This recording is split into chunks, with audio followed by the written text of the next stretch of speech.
The monitors screamed while the room went quiet. That's how it happens, sound swallowing sense. My daughter's heart stopped, started, and stopped again.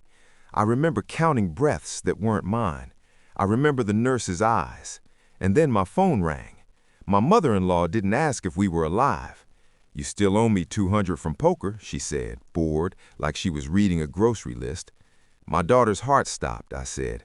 The words felt borrowed. "That's sad," she replied. "Venmo me in an hour." I hung up. The line went dead. Something else woke up. 96 hours later, my daughter squeezed my hand.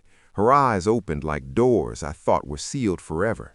She whispered, "Daddy, I need to tell you what Grandma did to me before I got sick." Her next words broke me, but they also aimed me. Once, I trusted that woman with the things I loved. I married into her house believing proximity meant protection. She smiled wide, hugged tight, insisted on weekends and overnights, called herself the fun grandma. She counted money loudly and love quietly.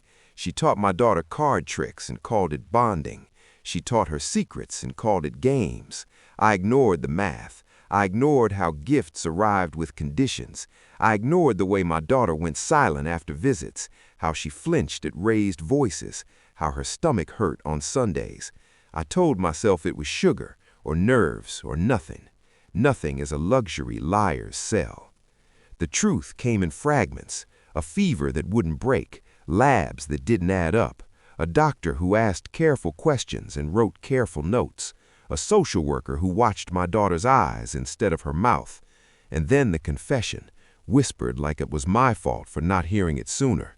She told me about pills disguised as candy, about special tea that made her sleepy, about being told not to tell because Daddy would be mad at you, about being touched where trust should have been, about pain she didn't have language for, only fear.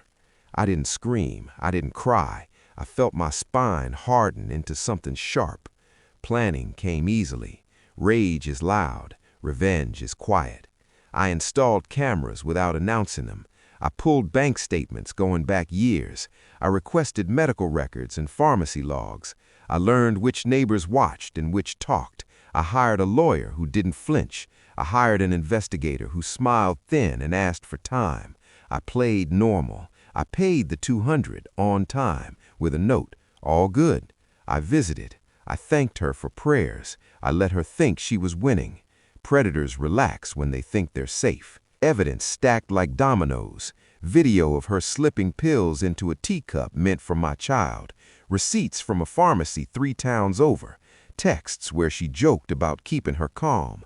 A voicemail where she laughed about teaching discipline. Statements from a neighbor who saw bruises and heard crying. A nurse who remembered my daughter's symptoms matching something very specific. I didn't rush. I built a room with no exits. The first move was custody. Emergency, no contact, signed before sunrise. The second move was criminal. The investigator walked the file into a station with a bow on it. The third move was financial. The poker money, it traced a pattern. Small debts, large leverage. I froze accounts she thought were untouchable. I turned her signature against her. Then I waited. She called when the doorbell camera caught her pounding like she owned the house. She screamed about money, about respect, about family. I didn't answer. Silence starves monsters. The confrontation happened in a place she couldn't control. A small room with bad coffee and good lighting. She wore confidence like a coat. It slipped when the video played. It fell off when the pharmacist spoke. It burned when my daughter's doctor described what those pills do to a child's heart. My mother-in-law didn't cry for my daughter. She cried for herself. She tried to bargain. She tried to joke. She tried to blame me for overreacting. Power leaves people in stages. I watched each one. The sentence came later. The accounts followed. The house went quiet. Friends vanished. The name she protected became the one people whispered about. At night, I sat by my daughter's bed and listened to her breathe. I learned the sound again. I learned how guilt can be a tool if you sharpen it into vigilance. I learned how love doesn't ask for patience, it demands action. She's healing, slowly, bravely. She asks hard questions. I answer them honestly. We built routines that feel like safety. I keep promises like they're oxygen. Sometimes I think about the phone call, about the $200, about how cheap cruelty can be. Justice costs more. It always does, but it pays out in a currency that lasts. I don't regret the silence. I don't regret the planning. I don't regret the fall.